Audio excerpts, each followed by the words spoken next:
issues. I yield back my time. Appreciate gentlelady yielding back. Now recognize the gentlelady from Washington, the chairwoman of the full committee, Ms. McMorris Rodgers, for her 5 minutes of opening statement. Secretary Becerra, today we as the elected representatives of the people seek answers and transparency from you as the Secretary of Health and Human Services. Today we're working to assure the safety and well-being of unaccompanied children crossing the border, some of the most vulnerable among us. Under President Biden, we've faced the worst border crisis in our history. ORR received referrals for more than 350,000 unaccompanied children over the course of the first 3 years of this presidency. That is more than 120,000 unaccompanied minors passing through ORR's custody annually. This is unprecedented. Prior to President Biden, the largest single year of total referrals was about 69,000. As the New York Times has uncovered, this border crisis has left children alone and exploited. And these are just a few of the gut-wrenching examples. 13 and 14-year-olds are working 12-hour shifts on farms and factories.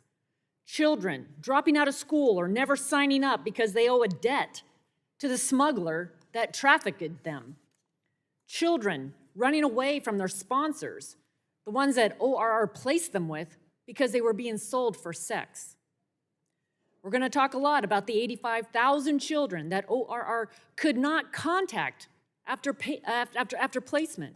ORR claims that its 81% successful post-release contact rate is a significant accomplishment.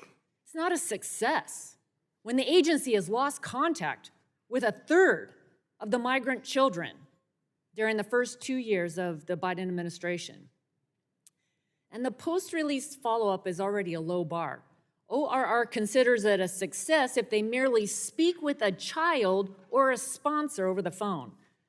Secretary Becerra, I'm especially concerned about specific policies and practices that you've put in place that prevent ORR from vetting sponsors. Why would you waive criminal background checks, including checks of the sex offender and the child abuse registries for sponsors and other adults living in households where children are placed?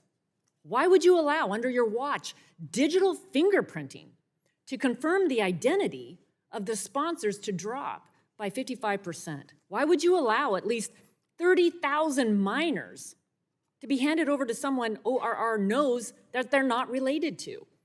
As an internal memo revealed, the department has become, quote, one that rewards individuals for making quick releases and not one that rewards individuals for preventing unsafe releases. The consequences of these decisions are entirely foreseeable.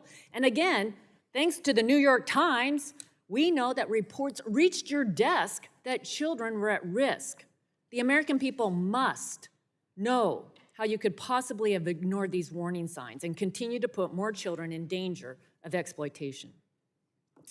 As I mentioned, this isn't the only example of mismanagement and abuses of power at HHS. As secretary, you failed to follow the law and the Constitution to reappoint the 14 NIH officials, including Dr. Fauci.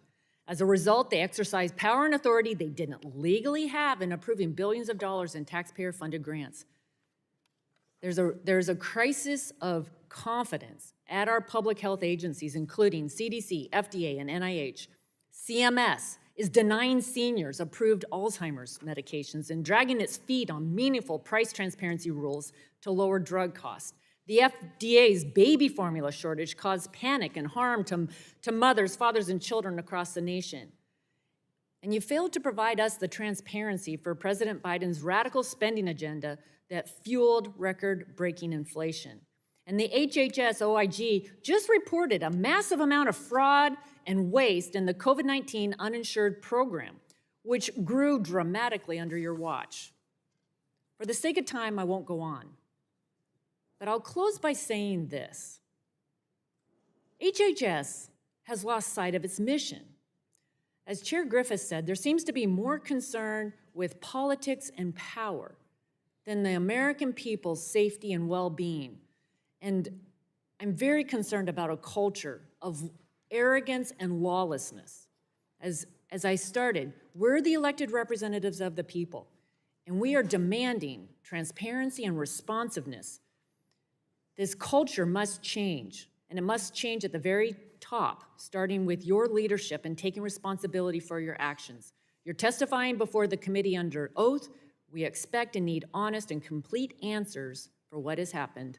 Thank you, and I yield back.